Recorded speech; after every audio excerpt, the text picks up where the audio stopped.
আপু কি করছেন? প্লিজ ছেড়ে দেন। দেখেন কেউ এসে পড়লে সমস্যা হবে, আমাকে বাড়ি থেকে বের করে দেবে। প্লিজ ছাড়েন।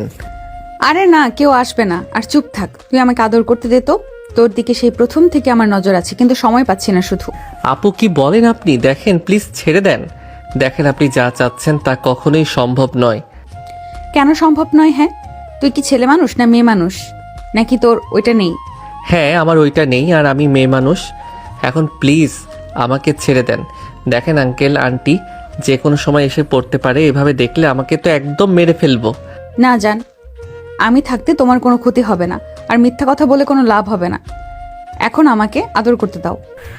কথাটা বলে নেহা স্বাধীনকে তার কাছে টেনে নিয়ে আসে, শক্ত করে কলার চেপে ধরে ঠোঁটের সঙ্গে ঠোঁট লাগিয়ে দেয়। স্বাধীন আহ আহ বলে চিৎকার দিতে লাগে। নেহার সেই দিকে কোনো ভ্রুক্ষেপই নেই। দেখ বাল, চুপ করবি? আমাকে একটু মন মতো আদর করতে দে তো, না হলে তোর খবর আছে, এই বলে দিলাম। চুপ করে দাঁড়িয়ে থাক। নেহার ধমক খেয়ে স্বাধীন চুপ করে দাঁড়িয়ে থাকে। নেহা স্বাধীনের মাথার পিছনে হাত দিয়ে ঠোঁটে কিস করতে লাগে। স্বাধীন মূর্তির মতো দাঁড়িয়ে থাকে। স্বাধীনে কোনো রেসপন্স না দেখে নেহা ঠোঁটে কামড় দেয়। স্বাধীন আহ বলে ওঠে। নেহা ছেড়ে দেয়, বলে, থাক বাল, রেসপন্স করবি নাকি তুই উষ্টা খাবি? হ্যাঁ, আমি মেয়ে হয়ে এত করছি আর তুই ছেলে হয়ে চুপ করে দাঁড়িয়ে আছিস। দেখ ভালো হবে না যদি রেসপন্স না দিস। আপু প্লিজ আমাকে ছেড়ে দেন। আঙ্কেল আন্টি আমাকে অনেক বিশ্বাস করে। যদি তারা দেখে আমি আপনার সাথে এসব করেছি তাহলে আমাকে অনেক ভুল বুঝবে। তুই চুপ করবি তুই? আমি বলবো আমার মা বাবাকে, না তুই বলবি? হ্যাঁ, এখন আমাকে আদর করতে দে। আর যদি কোনো বাধা দিস তাহলে তোকে যে কি করব, একদম মিডল স্ট্যাম্প বরাবর লাথি দেব, যেটা দিয়ে কোনো কাজ হবে না। সেটা রেখে কি লাভ? কথাটা বলে নেহা স্বাধীনের কাছে এগিয়ে আসে। কলার টেনে ধরে কিস করতে করতে খাটে দুজন পড়ে যায়। স্বাধীন মাঝেই ব্যথা পায়। নেহার সেই দিকে কোনো খেয়াল নেই। স্বাধীনকে অনবরত কিস করতে লাগে, স্বাধীনকে মাতাল করে দিতে লাগে। এক পর্যায়ে স্বাধীন নিজেকে কন্ট্রোল করতে না পেরে নেহার নিচ থেকে উঠে নেহাকে নিচে শুইয়ে দিয়ে আদর করতে লাগে। নেহা যেন এক অন্য স্বাধীনকে দেখছে। একটু পর আদর করা শেষ হলে নেহার উপর থেকে স্বাধীন উঠে শুয়ে পড়ে ঘন ঘন নিঃশ্বাস ফেলতে লাগে। নেহা স্বাধীনকে শক্ত করে জড়িয়ে ধরে শুয়ে থাকে। স্বাধীনের মাথায় হাত বুলিয়ে দিতে লাগে। স্বাধীনের ধ্যান ফিরে আসলে উঠে দাঁড়ায়। নেহার দিকে চলো চলো দৃষ্টিতে তাকিয়ে বলতে লাগে, আপু কাজটা আপনি মোটেও ঠিক করেননি। এর জন্য আপনাকে দেখবেন একদিন না একদিন ঠিক পস্তাতে হবে। আমাকে নিয়ে তোকে ভাবতে হবে না। আর ভালোই তো না করছিলি, আর পরে তো ছাড়তেই চাচ্ছিলি না। তুমি এখন আবার অভিনয় শুরু করেছো? স্বাধীন কি বলবে যেন ভাষা হারিয়ে ফেলে। উঠে সোজা ওয়াশরুমে চলে যায়। ফ্রেশ হয়ে গোসল করে রুমে এসে দেখে নেহা এখনও ওইভাবে শুয়ে আছে। স্বাধীন দেখে লজ্জা পেয়ে চোখ দুটো হাত দিয়ে বন্ধ করে নেয়। নেহা দেখে হাসতে হাসতে বলে, হাত দিয়ে চোখ বন্ধ করে আর কি করবি? যা দেখার সত্য দেখেই ফেলেছিস। আপু তুমি এখনো ওঠোনি? রুম থেকে যাও বলছি। যত আদর করেছিস ওঠার শক্তিটুকু শরীরে নেই। আমাকে একটু রুমে রেখে আয়, উঠে দাঁড়াতে পারছি না আমি। এইভাবে আগে পোশাক পরে নেন, তারপরে রেখে আসছি। নেহা জামা কাপড় পরে নেয়। স্বাধীন কোলে তুলে নেহার রুমের দিকে নিয়ে যেতে লাগে। নেহা শক্ত করে গলা জড়িয়ে ধরে স্বাধীনের দিকে তাকিয়ে থাকে। আচমকাই বলে ওঠে, আই লাভ ইউ। মানে কি বলেন আপনি এগুলো? কেন জান, তোমার কানে যাচ্ছে না? বলছি আই লাভ ইউ, আমি তোমাকে অনেক ভালোবাসি। তো এখন কি করতে হবে আমার? আপনাকে আবার আদর করতে হবে? আরিফ, আর না, আর না, এমনিতেই ব্যথা হয়ে আছে, আর পারবো না। বল যে তুই আমাকে ভালোবাসিস। না, আমি আপনাকে ভালোবাসি না। আমার লক্ষ্য প্রেম ভালোবাসাই নেই, নিজেকে প্রতিষ্ঠিত হতে হবে সেই দিকে। সো প্লিজ আপু এই বিষয় নিয়ে কথা বলবেন না আমার সাথে। আপনার পা জড়িয়ে ধরে বলছি। নেহা কিছুই বলে না। স্বাধীনের দিকে অশ্রু নয়নে তাকিয়ে থাকে। নেহাকে রুমে রেখে স্বাধীন তার রুমে এসে বিছানায় চাদর উঠে আরেকটা পেরে নেয়। তারপর পরের টেবিলে গিয়ে পড়তে লাগে। পড়তে পড়তে অনেক সময় হয়ে যায়। হঠাৎ দরজা খোলা শব্দ হয়। স্বাধীন তাকিয়ে দেখে নেহা হাতে দুটা কফির মগ। আপনি না বললেন যে হাঁটতে পারছেন না? এখন তো দেখছি দিব্যি হাঁটাহাঁটি করছেন। আরে না, তখন তো অভিনয় করেছি। তুমি কেমন মনে মনে ভালোবাসো বাট প্রকাশ করো না। এই নাও কফি বানিয়ে নিয়েছি, খাও। আর সকাল থেকে তো না খেয়ে আছো, রুম থেকে বের হচ্ছ না। কখনোই না। আমি আপনাকে ভালোবাসবো না, আর প্লিজ এই কথা বলবেন না। আঙ্কেল আন্টি শুনলে অনেক সমস্যা হবে। আমাকে বিশ্বাস করে আঙ্কেল থাকতে দিয়েছে। আপনার ছোট বোনকে টিউশনি পড়াই, তাই রেখেছেন। আর আপনি হুট করে এমন শুরু করলেন কেন এসে?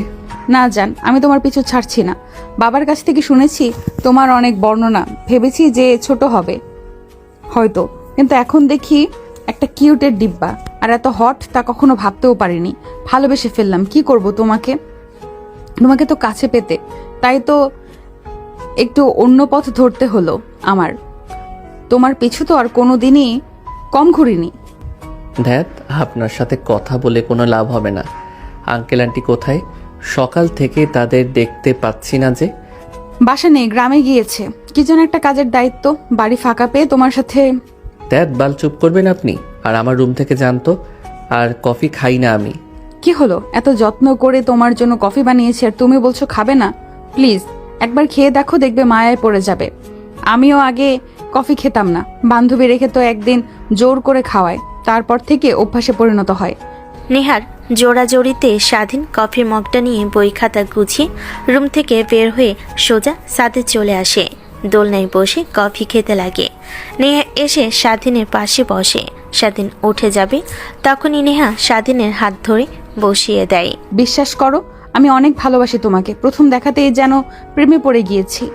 আমার পিছে অনেক ছেলে ঘুরঘুর করতো, বাট কখনো ভাবিনি যে আমি এক অন্য ছেলের পিছে ঘুরঘুর করব। তো কে বলেছে আমার পিছে ঘুরঘুর করতে? যে ছেলেরা ঘুরতো তাদের পাত্তা দিলেই তো পারেন। আমার মধ্যে কি এমন পেয়েছেন? মা বাবা নেই, এতিম আমি। আমার লাইফ নেই, ফিউচারে কি করব তাও জানি না। আর আপনি কি না বলেন ভালোবাসেন? শুধু শুধু মায়া দেখিয়ে কোনো লাভ নেই। বিশ্বাস করো, আমি মায়া না, সত্যি তোমাকে ভালোবাসি। কি বোবা চাও? হ্যাঁ চলো, তোমাকে বিয়ে করব আজকে আমি। মানে পাগল হয়ে গেছেন নাকি আপনি? হ্যাঁ পাগল হয়ে গিয়েছি। বিশ্বাস করছো না তো ভেবেছো ইউজ করে ছেড়ে দেবো তোমাকে, বাট ওই রকম মেয়ে আমি নই। বিয়ে করব, তখন তো আর অবিশ্বাস করতে পারবে না আমাকে। স্বাধীন চুপ হয়ে যায়, কি বলবে বুঝতে পারে না। কফির মগটা সাইডে রেখে নেহার হাত তার হাত থেকে সরে উঠে দাঁড়ায়। আকাশের দিকে তাকিয়ে দীর্ঘ একটা নিঃশ্বাস ফেলে বলতে লাগে, বিয়ে, তাও আবার পালিয়ে? এটা আমি তো একদমই ঘৃণা করি। কারণ প্রত্যেক দিনে অনেক অনেক ছেলে দেখবেন রাস্তাঘাটে করে পাওয়া যায়, যাদের বয়স 1 থেকে 2 দিন, যাদের অবৈধ বাচ্চা বলা হয়। আমি হয়তোবা তাদের মধ্যেই একজন হব, তাই আমি এগুলোকে অনেক ঘৃণা করি। আর আপনার আর আমার মধ্যে আকাশ আর জমিন ফারাক। যেখানে আঙ্কেল কিনা এই শহরে নামকরা বিজনেসম্যান, আর আমি কিনা বাবা মা পরিচয়হীন ছেলে। তাই বলবো প্লিজ বাদ দেন, যা হবার হয়েছে। আর যদি সত্যিই আমাকে ভালোবেসে থাকেন তাহলে হাতও জোর করে বলছি, প্লিজ আর বিরক্ত কইরেন না। আপনার বাবার এখানে মাথা গোজার জায়গা পেয়েছি। পড়ালেখা, খাবার খরচ আঙ্কেল সব বহন করে, জানি না এখান থেকে বের হলে কিভাবে কি করব। হয়তোবা লেখাপড়া না করতে পারবো, কিংবা রাস্তাঘাটে কুড়িয়ে খাবার খেতে হবে। তাই প্লিজ হাত জোর করে বলছি, এমন কোনো কাজ করবেন না যাতে আঙ্কেল আমাকে বাড়ি থেকে বের করে দেয়। নেহার কাছে এসে পা জড়িয়ে ধরে কান্না করতে করতে স্বাধীন কথাগুলো বলে। কথা বলা শেষ হলে উঠে সোজা রুমে যেতে লাগে। নেহা সেখানে মূর্তির মতো দাঁড়িয়ে থাকে, চোখ দিয়ে পানি পড়তে লাগে, হাত দিয়ে মুছে ফেলে নিজে নিজেই ভাবতে লাগে, তুই তোকে সত্যিকারের ভালোবাসিস নেহা। সত্যিকারের ভালোবাসা একদিন না একদিন অবশ্যই তুই নিজের করে পাবি। নিজেকে শক্ত কর আর ওকে প্রতিষ্ঠিত হতে দে। নেহা নিজে নিজেই বলে নিজেকে সান্ত্বনা দেয়। বেশ কিছুক্ষণ বসে থেকে নিচে নামে। দুপুর হলে অনেক ক্ষুধা লাগে। কাজের মেয়ে রান্না করে সব টেবিলে রেখে যায়। নেহা গিয়ে দেখে সব ওইভাবেই পড়ে আছে। স্বাধীন খাবার খায়নি, তাই স্বাধীনের রুমে গিয়ে নক করে। স্বাধীন দরজা খুলে দিয়ে নেহাকে দেখে মাথা নিচু করে থাকে। সরি, আর হ্যাঁ না খেয়ে আছো যে, আসো খাবার খেয়ে নেবে। স্বাধীন কিছু না বলে মাথা নিচু করে টেবিলের কাছে আসে। প্লেটে খাবার বেড়ে নিয়ে নিচে বসতে যাবে, তখনই নেহা বলে, নিচে বসতে হবে না, মা বাবা তো আর নেই, টেবিলে বসেই খাও। আমার যেইখানে জায়গা ওইখানেই থাকা উচিত, এতে কেউ দেখুক বা না দেখুক। আর হ্যাঁ, নিচে বসে খাওয়া এটাই আমার জায়গা। কথাটা বলে স্বাধীন ফ্লোরে বসে খেতে লাগে। নেহা দেখে তার প্লেটে খাবার বেড়ে স্বাধীনের পাশে বসে ফ্লোরে বসে খাবার খেতে লাগে। স্বাধীন নেহার দিকে এক পলক তাকিয়ে একটা হাসি দেয়, তারপর খাবার খেয়ে প্লেট ধুয়ে রুমে চলে যায়। বিকেলের দিকে নেহার মা বাবা বোন বাড়িতে আসে। স্বাধীন রুম থেকে বের হয়ে দেখে বসার রুমে বসে সবাই কথা বলছেন। স্বাধীন পাশ দিয়ে যেতে যাবে, তখনই নেহার বাবা কাছে ডেকে নিয়ে এসে বলে, বাবা শোনো, তুমি তো বেশ কিছুদিন ধরেই আমাদের বাড়িতে আসছো আমার ছেলের মতোই। আমি তোমাকে কখনো আমার বাড়ির কাজের ছেলে কিংবা আমার ছোট মেয়ের টিউশনি স্যার হিসাবে দেখিনি। হ্যাঁ আঙ্কেল, আমি তার জন্য আপনাদের উপরে চিরকৃতজ্ঞ। আপনাদের ঋণ কখনো শোধ করার মতো নয়। রাস্তা থেকে উঠিয়ে নিজের বাড়িতে এনে ছেলের মতো লালন পালন করছেন। হ্যাঁ তা ঠিক, বাদ দাও সেই বিষয়। আর আগামীকাল আমাদের বাড়িতে বড়সড় পার্টির আয়োজন করতে যাচ্ছি। আমাদের কোম্পানি 3 ধাপ এগিয়ে বাংলাদেশের টপ 5-এর জায়গা দখল করেছে। সেই আনন্দে অফিসের সবাই মিলে একটু আনন্দ করতে চাচ্ছি, তাই আর কি। আর তোমাকে এর দায়িত্ব নিতে হবে। এই অল্প সময়ে কাকে কি দায়িত্ব দেব, তোমাকেই কাছে পেলাম তাই বললাম। কি যে বলেন না আঙ্কেল, কি মনে করব? আমি আমার মন দিয়ে কাজ করব। তাহলে চিন্তামুক্ত হতে পারলাম। আমি ম্যানেজারকে বলে দেব, ম্যানেজার তোমার সাথে সব জায়গায় যাবে।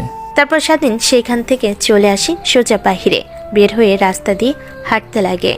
অন্যদিকে নেহার বাবা, শোন মা, এই পার্টি দেওয়ার একটা কারণ আছে।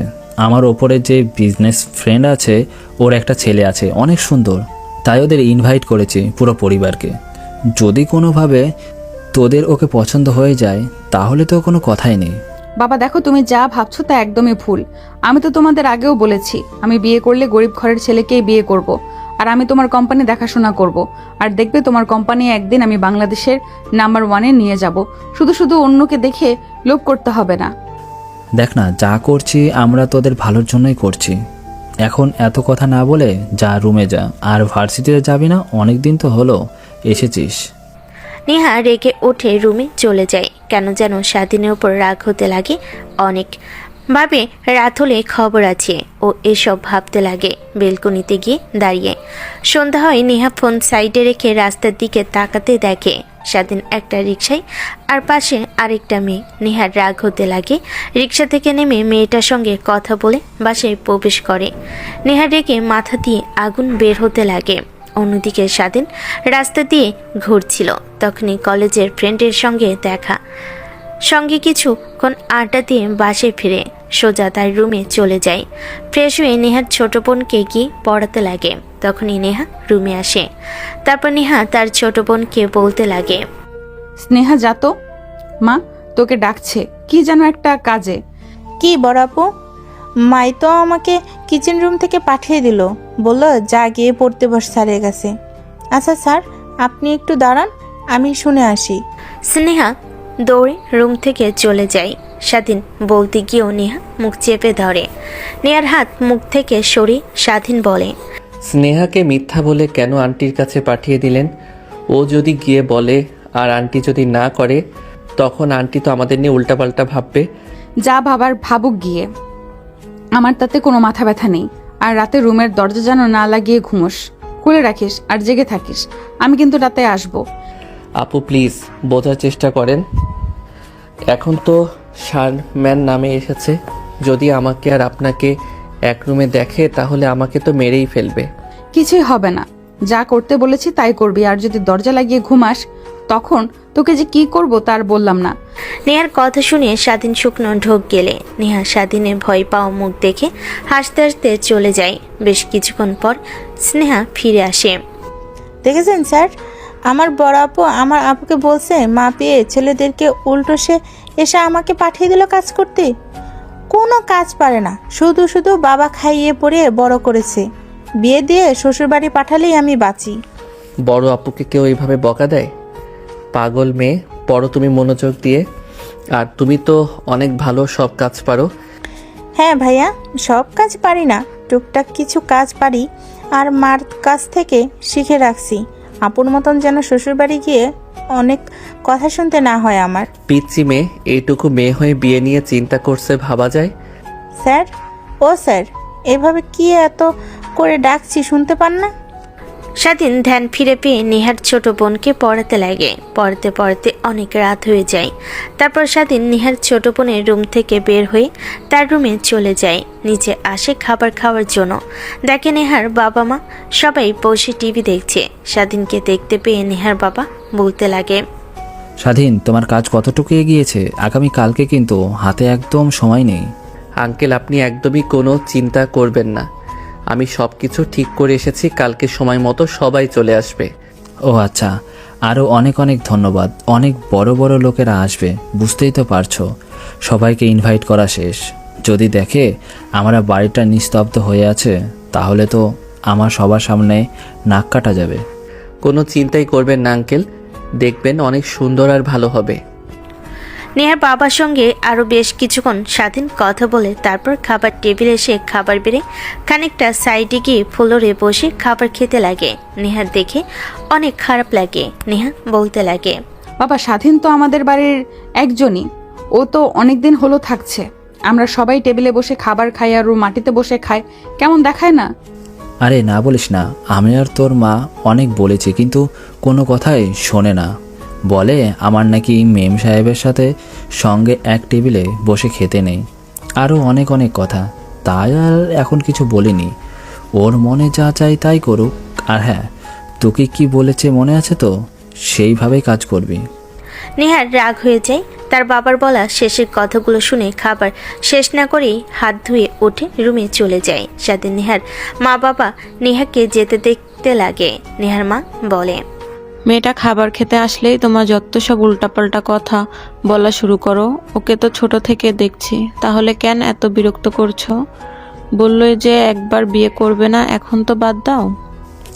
ও আমার মেয়ে, আমি চাই আমার মেয়ে সুখে থাক।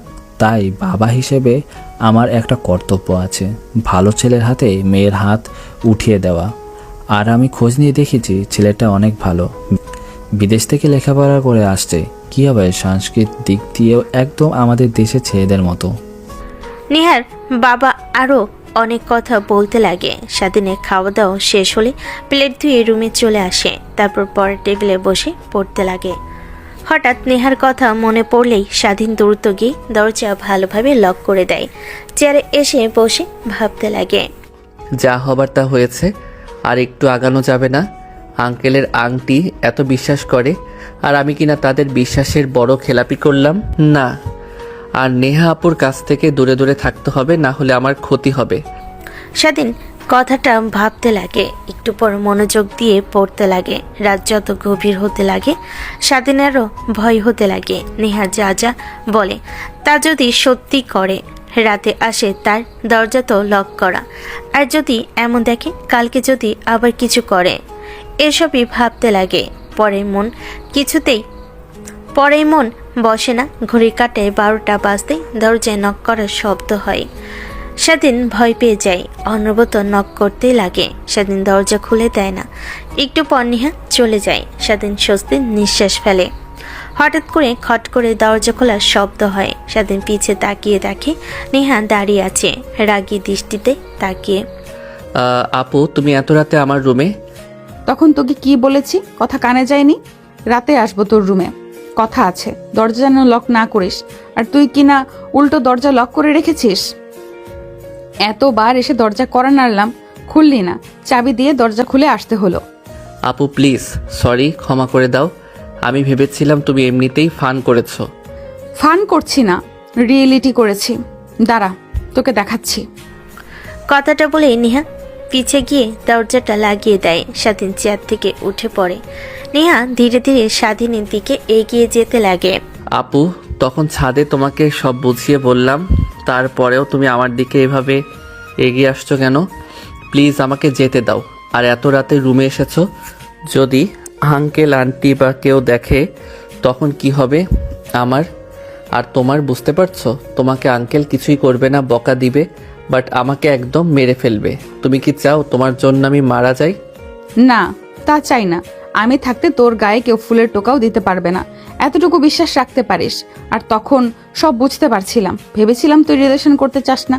ঠিক তো রিলেশন করিস, গার্লফ্রেন্ডকে নিয়ে ঘুরোঘুরি করিস, আর আমি ভালোবাসলেই দোষ? আমি তোর মালিকের মেয়ে বলে কি আমি তোকে ভালোবাসতে পারি না? নাকি আমি দেখতে সুন্দর না? আমার ফিগার কি হট না?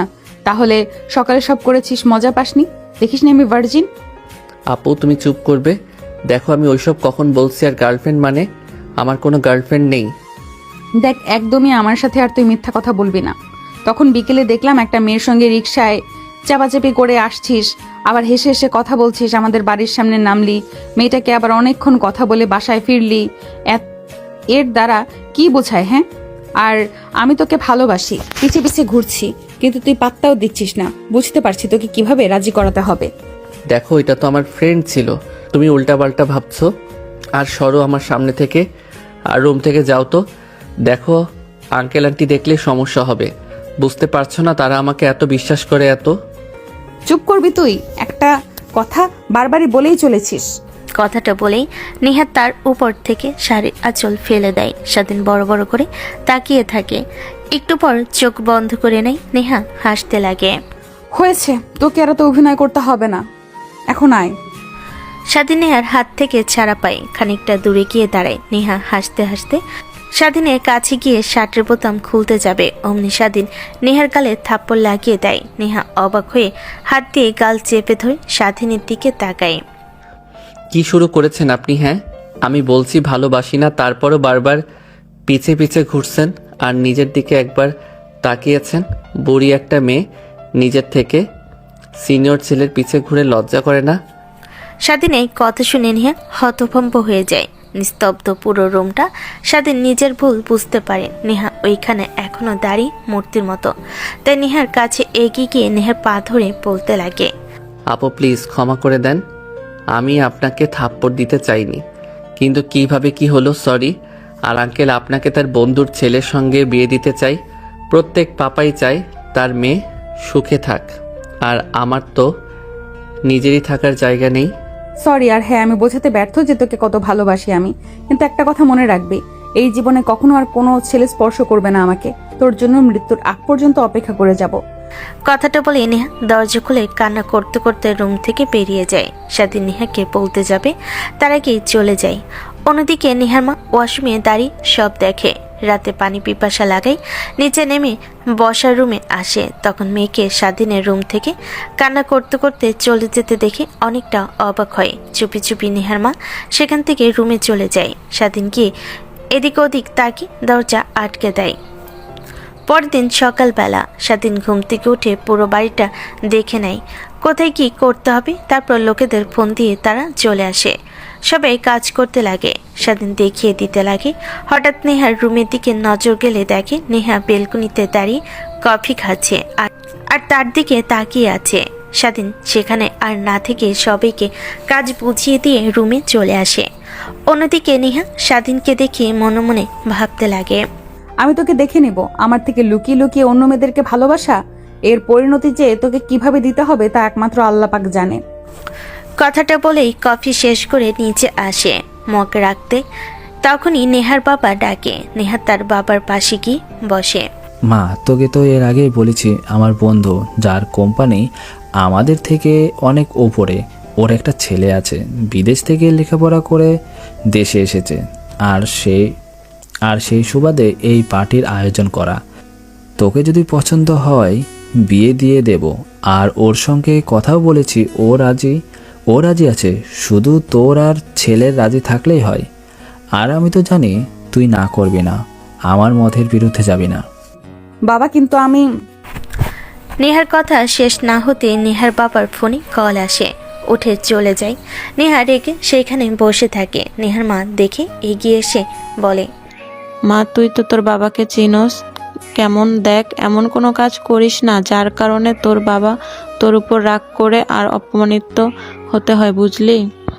আর আয় খাবার টেবিলে খাবার খেয়ে নে, একটু পর তো সবাই আসবে, তখন সময় পাবি না। মা, এসবের মানে কি? বাবা তো কখনোই এত বড় পার্টির আয়োজন করেনি, আর হঠাৎ এত বড় পার্টির আয়োজন করেছে, এর মধ্যে নিশ্চিত কিছু তো একটা রহস্য আছে লুকিয়ে। বোকা মেয়ে, তোকে তা জানতে হবে না, সময় হলে ঠিক জানতে পারবি। দেখো মা, তোমাকে সাফ সাফ করে বলছি, বাবাকে কিভাবে বুঝিয়ে বলবে তা জানি না, বাট এখন আমি বিয়ে নিয়ে একদমই ভাবতে চাচ্ছি না।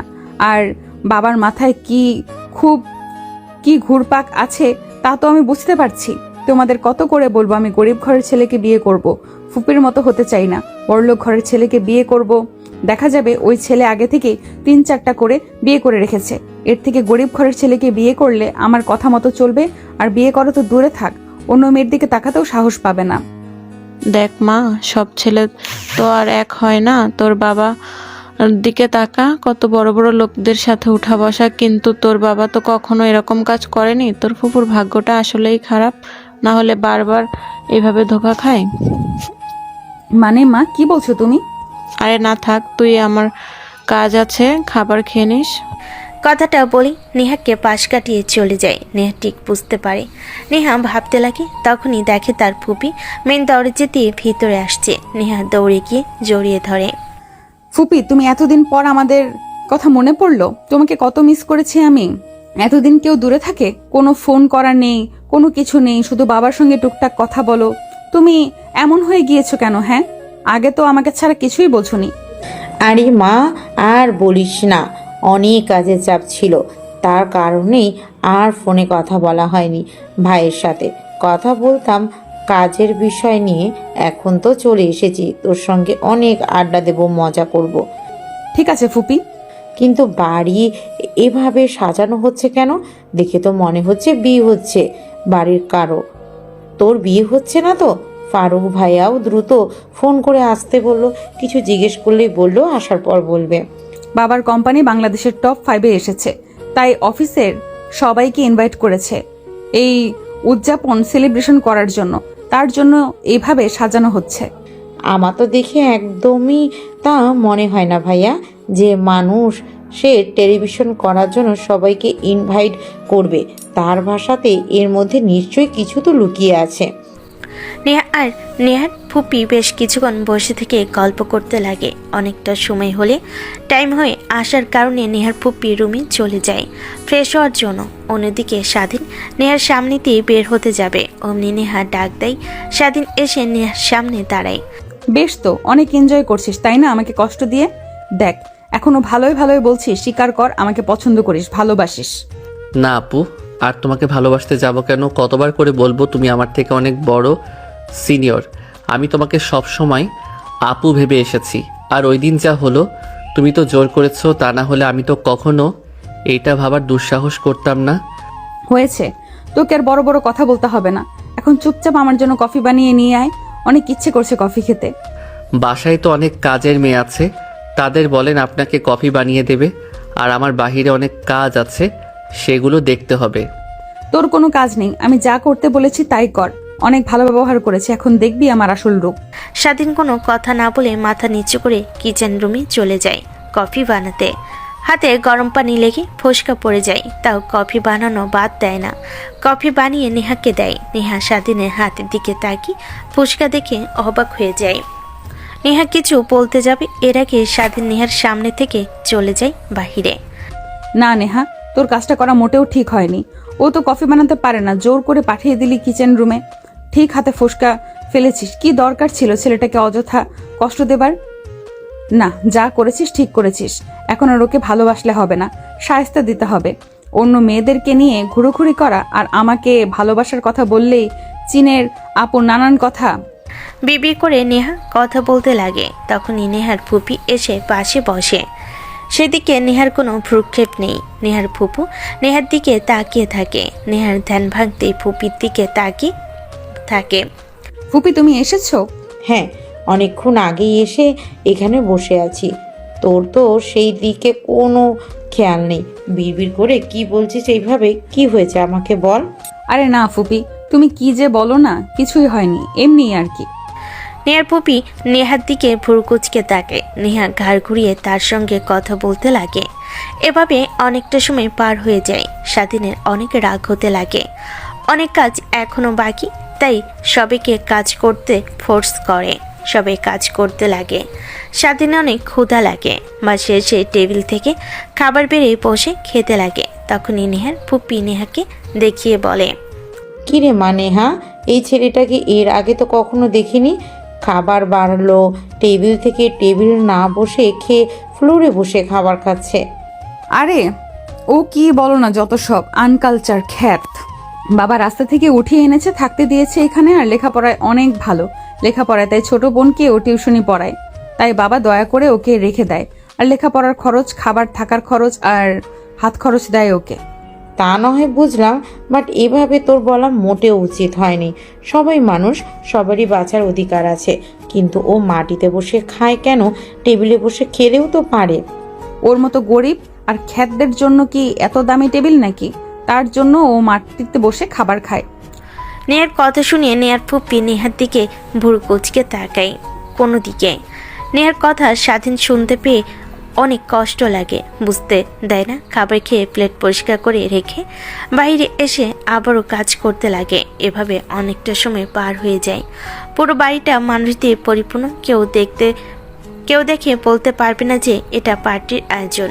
স্বাধীন সব কিছু ভালোভাবে দেখে হাসি রেখা মুখে ফুটে ওঠে। সব তার মন মতো হোক কাজ হয়েছে। সব কিছু দেখে স্বস্তির নিঃশ্বাস ফেলে রুমে যেতে লাগে। বসার রুম পার হতে যাচ্ছিল, তখনই নেহার বাবা ডাক দেয়। স্বাধীন তার সামনে গিয়ে দাঁড়ায়। বাবা, তুমি আজকে অনেক ভালো কাজ করেছো। ভেবেছিলাম না তুমি পারবে, বাট অনেক ভালোভাবে সামলে নিতে পেরেছো। অনেক খুশি হয়েছি তোমার উপরে। এই অল্প সময়ে অন্য কেউ হলে একদমই পারতো না। যাই হোক, অনেক ধন্যবাদ। এই নাও চেকটা, তোমার ভবিষ্যতে কাজে লাগবে। না আঙ্কেল, তার কোনো দরকার হবে না। আপনি তো আছেনই, আর এইটা আমার অধিকার ছিল। আচ্ছা, সবাই তো এখন আসছে, এখানে বসে আছেন, রেডি হয়ে বাইরে যান কেউ, আর আমি রেডি হয়ে একটু পর আসছি। কথাটা বলে স্বাধীন চলে যায়। নেহার বাবা হাসতে লাগে। পাশ থেকে নেহার ফুপ্পি বলে, ভাইয়া, এই ছেলেটাকে তুমি কোথায় পেয়েছো? এত বড় অ্যামাউন্টের চেক দেখে যে কেউ হলে তো নিয়ে নিত, আর ছেলেটা কিনা তা প্রত্যাখ্যান করলো। আরে স্বাধীন ওই রকম টাকা পয়সার ওপর এত লোভ নেই। ওর থাকা, খাওয়া আর পড়ালেখার খরচ দিলেই হয়, আর কিছু লাগে না। কি বলো ভাইয়া? তাহলে তো ভালোই। আর এরকমই তো একটা ছেলে চাচ্ছিলাম। মানে কি বলছিস তুই? হ্যাঁ ভাইয়া, আমি চাচ্ছি যে এখন তো ধীরে ধীরে বৃদ্ধ হয়ে যাচ্ছি, আর তেমন কাজ করতে পারবো না। তোমার মেয়ে আছে, বুড়ো বয়সে দেখবে। আমার কি আছে? তাই ভাবছি একটা ছেলে ভালো বা দত্তক নেব।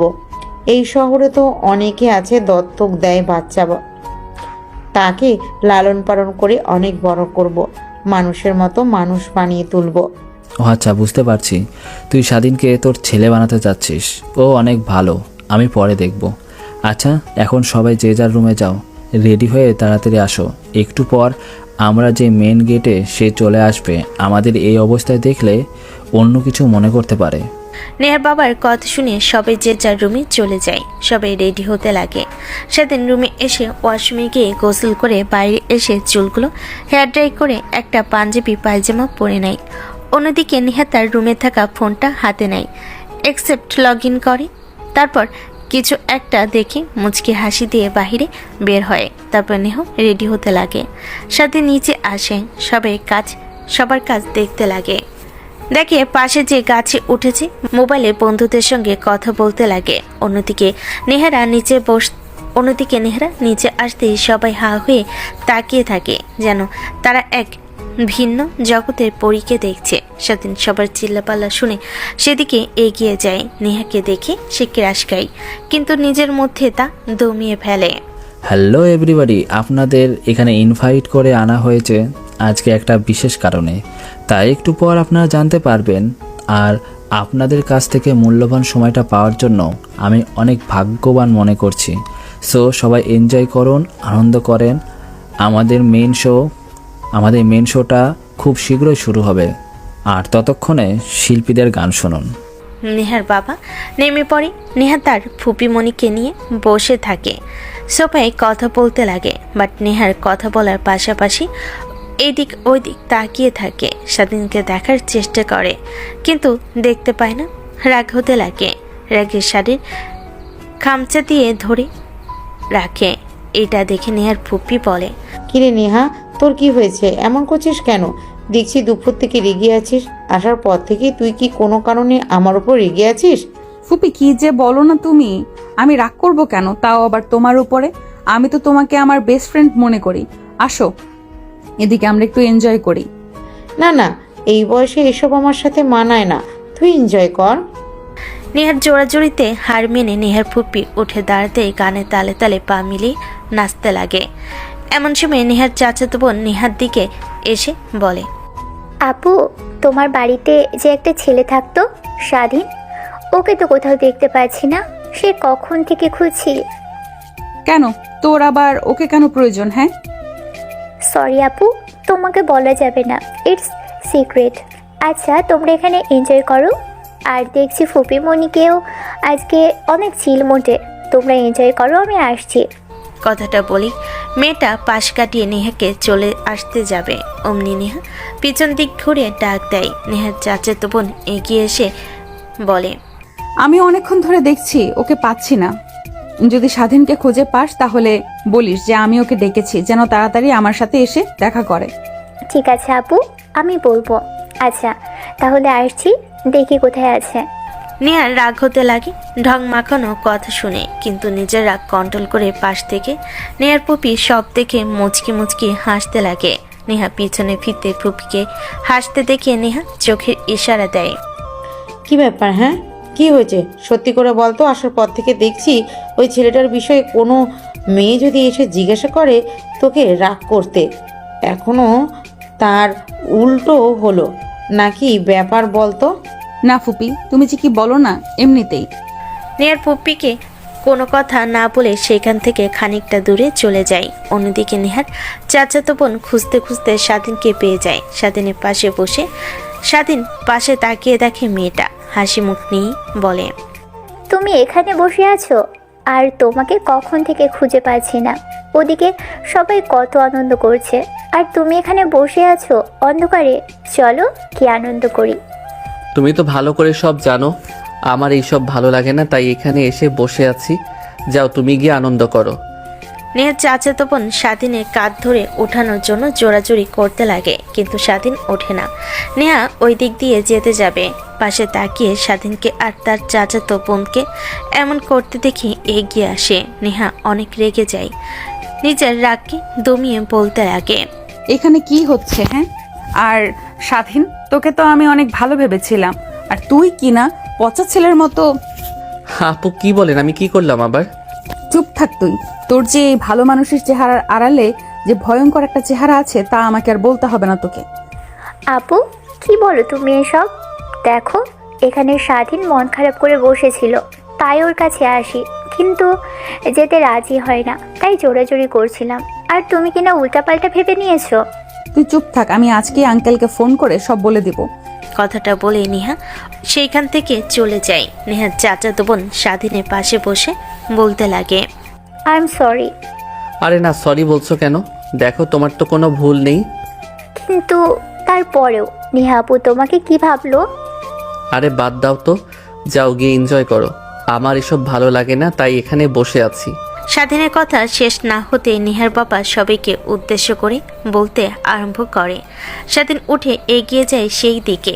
নেহার বাবা নেহাকে আর অন্য পাশে আরেকটা ছেলেকে দাঁড় করে, হাসি কণ্ঠে মাইক হাতে নিয়ে বলতে লাগে, আপনাদের এখানে ডেকে এনেছি একটা বিশেষ কারণে। প্রথম কারণটা হলো আমার কোম্পানি অনেক ওপরে চলে গেছে, বাংলাদেশের টপ 5-এ। এ তো একটা সুখ খুশির। আরেকটা হলো আমার একমাত্র মেয়ে নেহার সঙ্গে আমার বন্ধুর একমাত্র ছেলে আরফানের সঙ্গে আজ এঙ্গেজমেন্ট। নেহা তার বাবার কথা শুনে হতভম্ব হয়ে যায়, তার বাবার দিকে ট্যাপ ট্যাপ করে তাকিয়ে থাকে। নেহার মাথায় হাত বুলিয়ে দিয়ে বলতে লাগে, মারে কিছু মনে করিস না, যা করেছি তোর ভালোর জন্যই। আর ছেলেটা অনেক ভালো, আমি খোঁজ নিয়েছি। আর জানতাম আমি যে তোকে দেখে আমার বন্ধু আর তার ছেলে কখনো না করবে না, তাই এত আয়োজন, এঙ্গেজমেন্ট, রিংটা পরিয়ে দে। কিন্তু বাবা আমি তো। নেহার কথা শেষ হতে না হতে নেহার বাবা স্টেজ থেকে নেমে যায়। শুধু নেহা আর আরফান। সবাই হাততালি দিয়ে করতালি দিতে লাগে। আরফান এঙ্গেজমেন্ট রিং বের করে নেহার হাতে পরিয়ে দেয়। নেহা মানুষের ভিড়ে স্বাধীনের দিকে তাকায়, দেখে অশ্রুনয়ন দৃষ্টি তার নেহার খারাপ লাগে। তখনই একটু আগে ঘটে যাওয়া কথা মনে হতেই রেগে রিংটা আরাফান খানের হাতে পুড়িয়ে দেয়। সবাই হাত দিয়ে করতালি দিতে লাগে, সবাই আনন্দ করতে লাগে, ড্রিঙ্কস করতে লাগে। এভাবে অনেকটা সময় পার হয়ে যায়। নেহার ফুপি অতিরিক্ত ড্রিঙ্কস করে নিজেকে সামলাতে পারে না। স্বাধীন গিয়ে ধরে ফেলে, রুমে নিয়ে যেতে লাগে। তখনই নেহার ফুপি বলতে লাগে, এই ছেলে, তুমি কে? তোমাকে ওর মতো দেখতে লাগে কেন? তোমার মা বাবাকে আবার লক্ষ্য করে দেখেছি, তোমার কাঁধে জন্মদাগ, ঠিক আমার ছেলের মতো। মানে কি বলছেন আপনি? হ্যাঁ, একদম তোমাকে দেখতে আমার স্বামীর মতো লাগে। আর আমাদের ছেলেও হয়েছিল, কিন্তু আমাদের বিয়ের কথা কেউ জানতো না। তাই আমার ছেলে হওয়ার পর ওই খারাপ লোকটা তাকে কোথায় ফেলে দিয়ে আসে, পরে খুঁজে আর পাই না। ও আচ্ছা, না আমার বাবা মা বেঁচে আছে পৃথিবীতে। স্বাধীন নেহার ফুপিকে রুমে নিয়ে আসে, দেখে ঘুমিয়ে গেছে। তাই উঠিয়ে খাটে শুয়ে দিয়ে চলে যায়। দরজায় দাঁড়িয়ে পিছনের দিকে তাকায় আর মনে মনে ভাবতে লাগে, জানি না আমি কার সন্তান, বাট আপনাকে দেখলে কেন যেন মনে হয় অনেক কাছের কেউ। স্বাধীন কথাটা ভাবতে ভাবতে নিচে আসে, দেখে সবাই চলে গিয়েছে। স্বাধীন দেখে নেহাকে আরাফাত তার গাড়ির দিকে নিয়ে যাচ্ছে। স্বাধীন নেহাকে দেখে বুঝতে পারে অনেক ড্রিঙ্ক করে আছে। আরাফানের ভাবমূর্তি ভালো না লাগায় দড়ি গিয়ে নেহার হাত ধরে ফেলে। আরাফান রেগে স্বাধীনের দিকে তাকায়। আরে আমার হবু বউয়ের হাত ধরেছি, সেইভাবে হাত ছেড়ে দে বলছি। সরি স্যার নেহা আপুর হাত ধরার জন্য, কিন্তু নেহা আপু তো ড্রিঙ্কস করে, নিজের মধ্যে নেই, তাই তাকে রুমে দিতে যাচ্ছি। তোকে দিয়ে আসতে হবে না, আমি রেখে আসবো। এখন ছেড়ে দে ওর হাত, আর তুই যা তোর রুমে গিয়ে ঘুমা। সরি স্যার, আঙ্কেল বলেছে নেহা আপুকে তার রুমে দিয়ে আসার জন্য। প্লিজ কিছু মনে করবেন না, আমাকে নিয়ে যেতে হবে। আরাফের অনেক রাগ হয়, রেগে নেহাকে ছেড়ে দেয়। পড়ে যেতে যাবে অমনি স্বাধীন নেহাকে ধরে ফেলে। নেহা মাতলামো করতে লাগে। স্বাধীন কোনোভাবে রুমে নিয়ে আসে। শীতে উপরে যেতে যাবে, তখনই নেহা বলতে লাগে বিড়বিড় করে, আরে তুই তুই তো আমাকে ভালোবাসিস না, ছেড়ে দে আমাকে। আমি বুড়ি, আমি তো তোকে মজা দিতে পারি না। যা যা মজা দিতে পারি কচি মেয়ে, তাদের সাথে গিয়ে ঢং কর। ছেড়ে দে বলছি, ছেড়ে দে। আপু প্লিজ পাগলামি করবেন না, আপনি মাতাল হয়ে আছেন, ছেড়ে দিলে পড়ে যাবেন। তাতে তোর কি? হ্যাঁ, ছেড়ে দে আমার হাত। আর এইভাবে ধরে রেখেছিস কেন, লুচ্চা কোথাকার? নেহা জড়াজড়ি করতে লাগে স্বাধীনের হাতছাড়া হওয়ার জন্য। অমনি পড়ে যেতে নাই, স্বাধীন আবারও ধরে ফেলে এবং কোলে তুলে নেয়। নেহা স্বাধীনের দিকে তাকিয়ে থাকে। স্বাধীন দেখেও না দেখার ভান করে নেহাকে তার রুমে রেখে আসতে যায়। নেহাকে রুমে রেখে আসতে যাবে, অমনি নেহা স্বাধীনের হাত চেপে ধরে। স্বাধীন পেছনের দিকে তাকাতেই নেহা বলে, কোথায় যাচ্ছিস তুই? হ্যাঁ, আমার মনে আগুন জ্বালিয়ে দিয়ে দেখ। আজকে যা হয়েছে তা বাদ দে, আমি বাবাকে সব বোঝালে বুঝতে পারবে। তুই শুধু একবার বল, আমাকে ভালোবাসিস, আমার সঙ্গে বাকিটা জীবন পার করতে চাস তুই? দেখো আপু, আমি তোমাকে নিজের বোনের মতো দেখি, ছেড়ে দাও। আর এর আগে যা হয়েছে তা বাদ দাও, আর হাত ছেড়ে দাও। কেউ এমন করতে দেখলে উল্টা পাল্টা চিন্তা করবে। যাদের যা ইচ্ছা তাই ভাবুক। প্লিজ তুই বল, আমাকে ভালোবাসিস? নেহা স্বাধীনকে জড়িয়ে ধরে কথাটা বলে স্বাধীন মূর্তির মতো দাঁড়িয়ে থাকে। দেখ আপু, ছেড়ে দাও তো, তুমি এমনিতেই ড্রিঙ্কস করেছো, নিজের মধ্যে নেই, মাতাল হইয়া আছো, ছেড়ে দাও। রুমে যাব, অনেক ঘুম পাচ্ছে। সে তো যেতে দেবে, সারা জীবনের জন্য তো ধরে রাখতে পারবো না। কথাটা বলে স্বাধীনকে আচমকা নেহা কিস করে বসে। স্বাধীন অবাক হয়ে যায়। প্রায় 5 মিনিট পর নেহা স্বাধীনকে ছেড়ে দিয়ে ধাক্কা দিয়ে খাটের উপর ফেলে দিয়ে পিছনে গিয়ে দরজা লাগিয়ে দেয়। স্বাধীন উঠে দাঁড়ায়, চলে যেতে যাবে, অমনি নেহা হাত টেনে ধরে খাটে ফেলে দিয়ে স্বাধীনের উপর ঝাঁপিয়ে পড়ে। স্বাধীনকে উত্তেজিত করে তুলতে লাগে।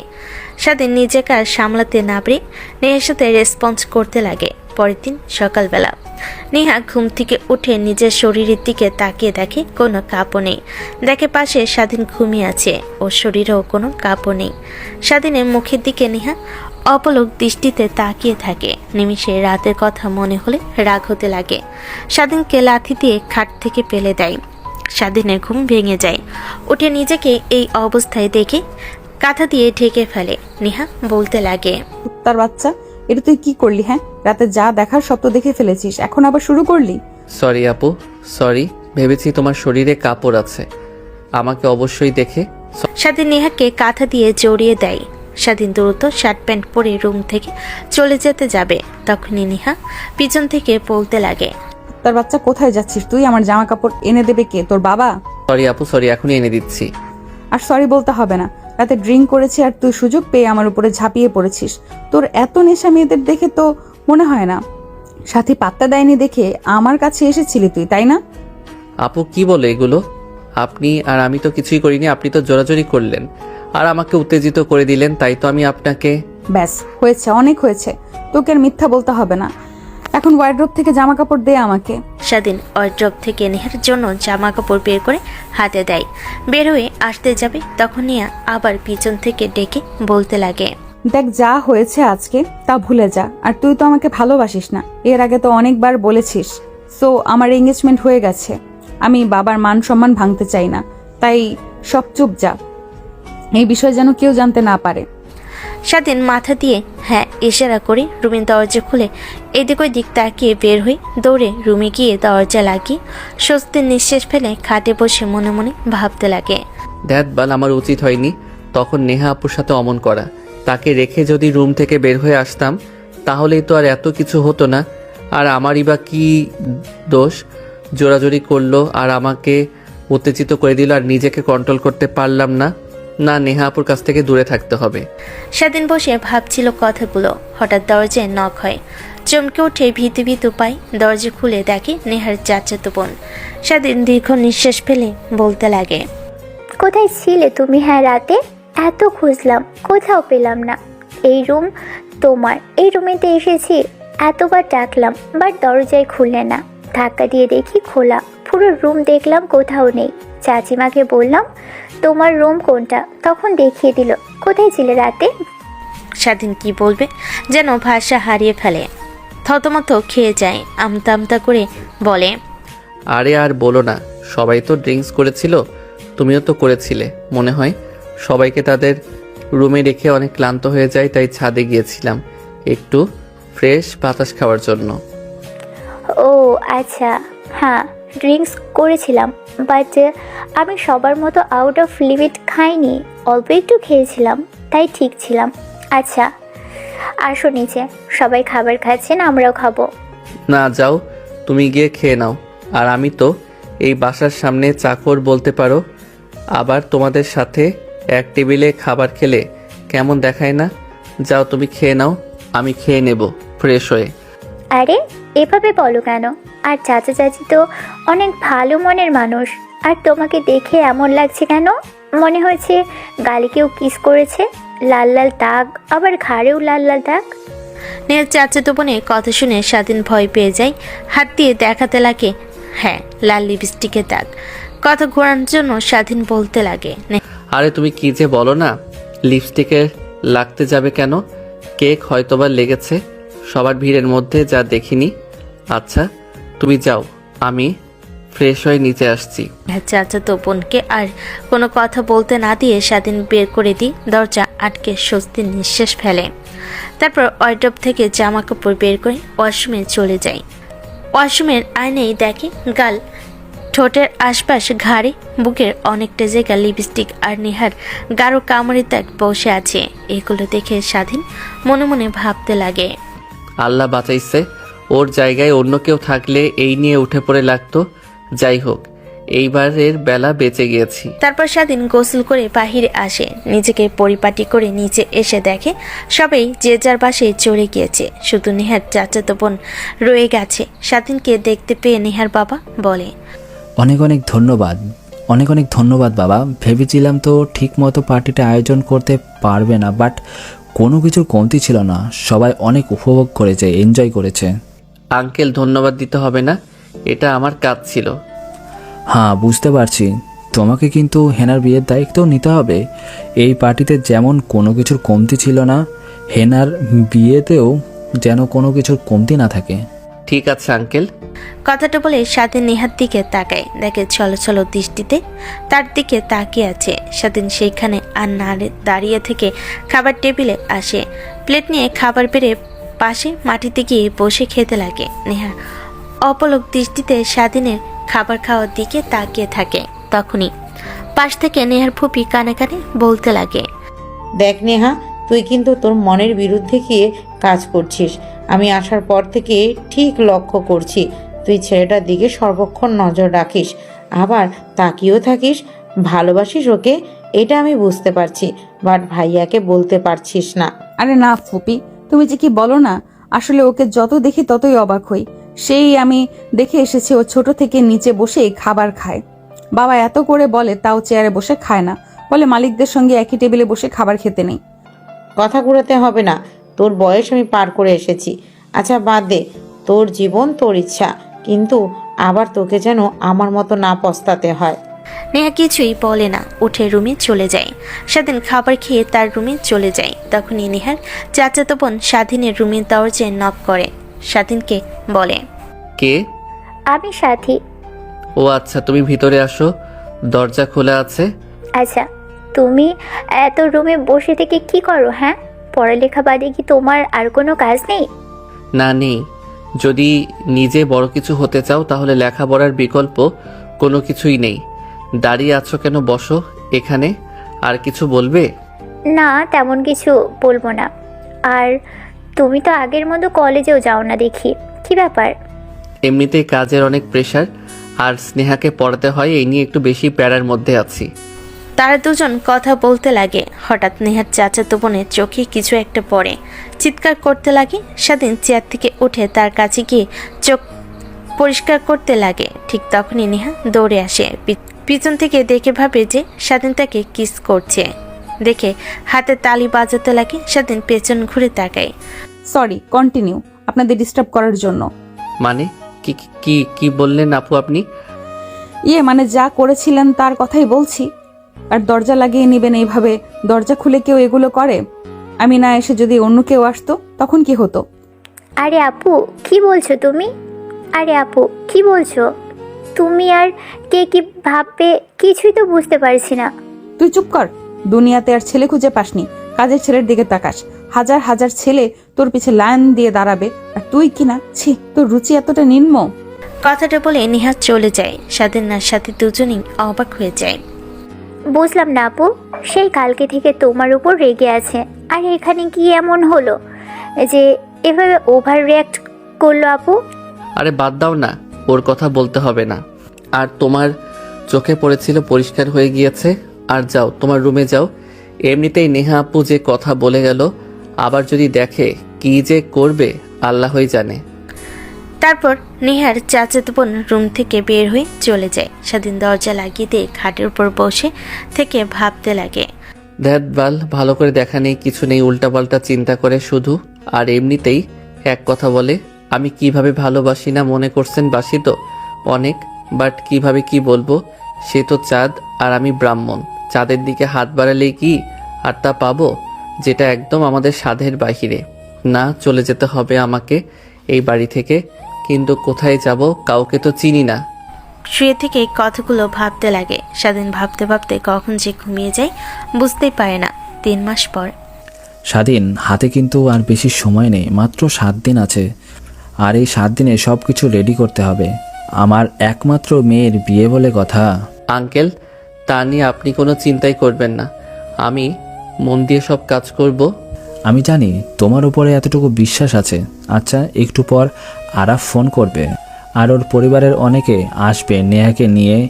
ওরা মার্কেট করতে যাবে, তাই তুমিও সাথে যেও। ঠিক আছে আঙ্কেল। স্বাধীন আর না দাঁড়িয়ে বাহিরে আসে। কেন যেন অনেক খারাপ লাগে, তাই পুকুর পাড়ে গিয়ে বেঞ্চিতে বসে পানির দিকে তাকিয়ে থাকে। অন্যদিকে নেহার নজর যে তার দিকে আছে খেয়াল করেনি। বেশ কিছুক্ষণ বসে থাকে। তখনই ফোনে রিং হতে লাগে। দেখে নেহার পাপা রিসিভ করতেই ওপাশ থেকে বলে, বাবা কোথায় তুমি? আসো, হেনাকে নিয়ে শপিং মলে যাও, ওরা সবাই গিয়েছে, হেনার জন্য অপেক্ষা করছে। ঠিক আছে আঙ্কেল, আমি আসছি এখনই। স্বাধীন ফোন রেখে দিয়ে দৌড়ে বসার রুমে আসে। দেখে নেহার বাবা মা দুজনেই বসে কথা বলছে। ঠিক তখনই নেহা সুন্দর করে সেজে নিচে নামে। স্বাধীন তাকিয়ে যেন চোখ সরাতে পারছে না। এইভাবে তাকিয়ে কি দেখছিস? না মানেই যে আপু। হয়েছে, তোকে আর মানে মানে করতে হবে না। ঠিক বুঝতে পারছি আমি। এখন আমার জন্য অপেক্ষা করছে আমার হবু বর আর সবাই। স্বাধীনে কেন যেন অনেক খারাপ লাগে। বলতে ইচ্ছে করে, বিয়ে করেন না আপু, আমি তো আপনাকে ভালোবাসি আর আপনাকে ছাড়া বাঁচব না, কিন্তু তাও বলার সাধ্য তো তার নেই। নেহার পিছু পিছু আসে, গাড়ি স্টার্ট দিয়ে বের হয়ে যেতে লাগে। ঠিক তখনই নেহা বলতে লাগে, আরফান অনেক ভালো তাই না? এঙ্গেজমেন্ট রিং পরিয়ে রেখেছে, 3 মাস হলো এই কয়েকদিনে একটা বার পর্যন্ত আমার হাত স্পর্শ করেনি। আর তুই কিনা তা আমি আর বলতে চাচ্ছি না দ্বিতীয়বার। হ্যাঁ ঠিক বলছেন। আর আমি মেয়েদের শুধু ইউজ করি। ভাবেন তো সর্বপ্রথম কে কাছে এসেছিল প্রথম দিন, তখন তো আর আপনি ড্রিঙ্কস করেছিলেন না, মাতাল হয়েছিলেন না। তার বাচ্চা, চুপ করবি তুই? তোকে বলেছি না দ্বিতীয়বার এই নিয়ে কথা বলবি না। থামা গাড়ি, এখানে শপিং মল এসে গেছে, এখন তুই গাড়িতে বসে থাকবি, ফোন করলে তবে আসবি। নেহা রেগে চলে যায়। স্বাধীন মুচকে একটা হাসি দেয়, তারপর গাড়িতে গান লাগিয়ে দিয়ে বসে থাকে। তখনই ফোনের নোটিফিকেশন বেজে ওঠে। নোটিফিকেশনটা ওপেন করে কিছু পিক ভিডিও দেখে স্বাধীন মুচকি মুচকি হাসতে লাগে। তারপর আরও কিছু মেসেজ দিয়ে ফোন রেখে দিয়ে মুচকি একটা হাসি দিয়ে গান শোনায়, মনোযোগ দেয়। একইভাবে পেরিয়ে যায় প্রায় 2 ঘন্টা। হঠাৎ ফোনে রিং হতে লাগে। স্বাধীন হাতে নিয়ে তাকিয়ে নেহা গান বন্ধ করে বাড়ির দিকে এসে রিসিভ করতে নেহা বলতে লাগে, আমি আর আমার বর দুজনে এখন মুভি দেখতে যাব ওর গাড়ি করে। তোকে কাবাবের হাড্ডি হতে হবে না, তুই সোজা গাড়ি নিয়ে বাসায় চলে যা। আর শপিং করেছি, একটু পর তোকে একটা ছেলে গিয়ে দেবে, ওগুলো গাড়িতে রেখে নিয়ে যাস, কেমন? ঠিক আছে। স্বাধীনের কথা শেষ না হতেই নেহা ফোন রেখে দেয়। স্বাধীনের রাগ হতে লাগে, কিন্তু নিজের রাগকে কন্ট্রোল করে নেয়। একটু পর একটা ছেলে বেশ কিছুক্ষণ শপিং ব্যাগ নিয়ে আসে, স্বাধীন গাড়িতে রেখে দেয়। গাড়ি স্টার্ট দিতেই বাড়িতে চলে আসে। বিকালের দিকে নেহা বাসায় ফিরে। স্বাধীন ছাদে দাঁড়িয়ে সব দেখে। নেহার উপরের দিকে তাকিয়ে স্বাধীনকে দেখে না দেখার ভান করে যেতে লাগে। শুধু অপেক্ষা করো আর তোমার প্রসাদটা দিন, তারপরে দেখতে পাবা যে মানুষের আসল চেহারার মাঝে লুকিয়ে থাকে পশুরূপী চেহারা। ভেবে কফির মগে চুমুক দেয়। তারপর কফি খাওয়া শেষ হলে নিচে তার রুমে চলে যায়। এভাবে কেটে যায় 7 দিন। সবাই অনেক আনন্দ করছে। একমাত্র মেয়ের বিয়ে বলে কথা। নেহার বাবাও অনেক খুশি। স্বাধীনে অনেক খারাপ লাগলে একটু পরে যখন দেখবে স্বাধীনের ভাবার আগে বরযাত্রীরা চলে আসে। সবাই রিসিভ করে দেখতে দেখতে সব কিছু কমপ্লিট করে বিয়ে পড়ানো স্টার্ট করে। বিয়ে পড়তে যাবে তখনই 11 করে 2টা গাড়ি এসে দাঁড়ায়। সবাই সেই দিকে তাকিয়ে থাকে। দেখে বেশ কিছু লোক আর 2টা মেয়ে দাঁড়িয়ে আছে। আরাফান দেখে উঠে দাঁড়ায়। সবাই অবাক হয়ে যায়। তারপর লোকগুলো এসে আরাফানকে মারতে লাগে। পুলিশ এসে বাধা দিলে, লোকগুলোর আসল পরিচয় দিলে তারাও চুপ হয়ে যায়। তখন নেহার বাবা এগিয়ে যায়। কে আপনারা? আর আমার হবু মেয়ের জামাইকে কিভাবে মারছেন কেন? দেখেন, আপনারা কিন্তু আমাকে চেনেন না। আপনাদের যে কি করতে পারি তা আপনারা নিজেরাও বলতেও পারবেন না। আমরা NSI। আর চুপ থাকেন। যার সাথে আপনার মেয়ের বিয়ে দিতে চাচ্ছেন তার আসল পরিচয় জানেন? কেন পরিচয় জানতে যাব না? তিনি তো হলেন বিশিষ্ট ব্যবসায়ী ইমরান চৌধুরীর একমাত্র ছেলে। তা ঠিক আছেন, বাট মেয়েকে বিয়ে দেওয়ার আগে ছেলের সম্পর্কে কি খুঁটিখাটি সব খোঁজ খবর করেছেন? নেহার বাবা ভ্যাপাচাকা খেয়ে যায়। কি বলবে বুঝতে পারে না। চুপ হয়ে গেলেন কেন? বলেন। যার সাথে মেয়ের বিয়ে দিতে গিয়েছিলেন সে ভয়ঙ্কর একজন আসামি। সময় মতো না আসলে আপনার মেয়েকে এর ফল ভোগ করতে হতো। জানেন এ কে? পুরো বাংলাদেশের পুলিশ সেনাবাহিনী খোঁজ করছে ওকে, আর এখানে পরিচয় লুকিয়ে বসে আছে। হ্যাঁ, ইমরান শিকদারের একমাত্র ছেলে। বাবার পাওয়ার দেখিয়ে অন্যায় অপকর্ম করে বেড়ায়। এর নামে অনেকগুলো রেপ কেসের মামলা জড়িয়ে আছে, এছাড়াও ড্রাগস আরও অনেক মামলা। সবাই চুপ হয়ে যায়। নেহার বাবা তো নিজের মুখের কথাও হারিয়ে ফেলে। তারপর লোকজনগুলো আরাফানকে ধরে নিয়ে যায়। সঙ্গে করে নেহার বাবা মাটিতে বসে পড়ে, মাথায় হাত দিয়ে। স্বাধীনের দেখে অনেক খারাপ লাগতে লাগে। তাই নেহার বাবার কাছে গিয়ে দাঁড়ে আর বলতে লাগে, আঙ্কেল এইভাবে নিরাশ হবেন না, দেখবেন নেহাপুর এর থেকে ভালো ছেলের সাথে বিয়ে হবে। স্বাধীনের কথা শুনে নেহার বাবা মাথা উঁচু করে স্বাধীনের দিকে তাকায়। স্বাধীনের হাত ধরে বলতে লাগে, বাবা তুমি প্লিজ নেহাকে বিয়ে করো। দেখো, আমার মেয়ের জীবন এভাবে নষ্ট হতে আমি কখনোই দেখতে পারবো না। সবার সামনে অপমানিত হতে পারবো না। প্লিজ বিয়ে করো, আমার কথাটা রাখো। আঙ্কেল কি করছেন? এভাবে হাত ধরেছেন কেন? ওঠেন। আর আপনি বললেই তো পারেন। আমি তো না করব না। রাস্তা থেকে উঠিয়ে এত বড় করেছেন, আপনাদের কথা কখনো ফেলে দিতে পারি? নেহার বাবা হাসি দিয়ে উঠে বসে, দৌড়ে মাইক হাতে নিয়ে সকলকে উদ্দেশ্য করে বলতে লাগে। প্রথমে আপনাদের সবার কাছে আমি ক্ষমা চেয়ে নিচ্ছি, কারণ আমি ইমরান চৌধুরীর অনেক বিশ্বাস করতাম, ভেবেছিলাম তার ছেলে অনেক ভালো হবে, কিন্তু এত জঘন্যতা কখনো ভাবতেও পারিনি। আল্লাহ যা করেন ভালোর জন্যই করেন। তো চলে গিয়েছে, কি হয়েছে? আমার মেয়ের বিয়ে হবে না? আমার মেয়ের ঠিকই বিয়ে হবে। আপনারা এসেছেন, বিয়ে দেখে তবেই যাবেন। নেহার বাবার কথা শুনে সবাই কানাঘুষা করতে লাগে। নেহা অবাক হয়ে যায়, কার সঙ্গে আবার বিয়ে দেবে? নিচে নামতে গিয়েও আবার নামে না। স্বাধীনকে নিয়ে নেহার বাবার রুমে যায়। একটা প্যাকেজ থেকে পাঞ্জাবি শেরওয়ানি বের করে দেয়, স্বাধীন পরিধান করে নেয়। তারপর স্টেজে সে বসে, নেহাকে পাশে বসায়। নেহা ফিরেও তাকায় না। বিয়ে পড়ানো শেষ হলে নেহাকে রুমে রেখে আসে। স্বাধীন রুমে যেতে ভয় হয়। নেহা কি করবে এসব ভাবতে লাগে। ভয়ে ভয়ে দরজা খুলে রুমে ঢুকে দরজা আটকে দেয়। তখনই নেহা খাট থেকে নেমে ঘুমটা উঠিয়ে বলতে লাগে, দেখেন আপনি কে তা আমি জানি না আর জানতেও চাই না। আমার এই বিয়েতে কোনো মত ছিল না, কিন্তু বিয়ে দিচ্ছিল বাবা, ভেঙে গেল। অনেক খুশি হয়েছিলাম, আবার আপনার সঙ্গে জোর করে বিয়ে দিয়ে দিচ্ছে। এখন তাই আমি আপনাকে মেনে নিতে পারবো না। আমাকে প্লিজ ডিভোর্স দিয়ে দিবেন। কি ডিভোর্স? কখনোই না। কে আপনি? আপনার কণ্ঠস্বর তো চেনা চেনা লাগছে। তুই? হ্যাঁ আপু। আপু কাকে বলছিস? এসব বাদ দিয়ে বউ বলে ডাক। আপু বলে ডাকবো? আর আমাকে তো তুমি স্বামী হিসেবে মেনে নাওনি, সো বউ বলে ডেকে আর কি লাভ? কে বলেছে হ্যাঁ তোকে স্বামী হিসেবে মেনে নেইনি? আমি তো মনে মনে যা চাইছিলাম সেটাই হলো।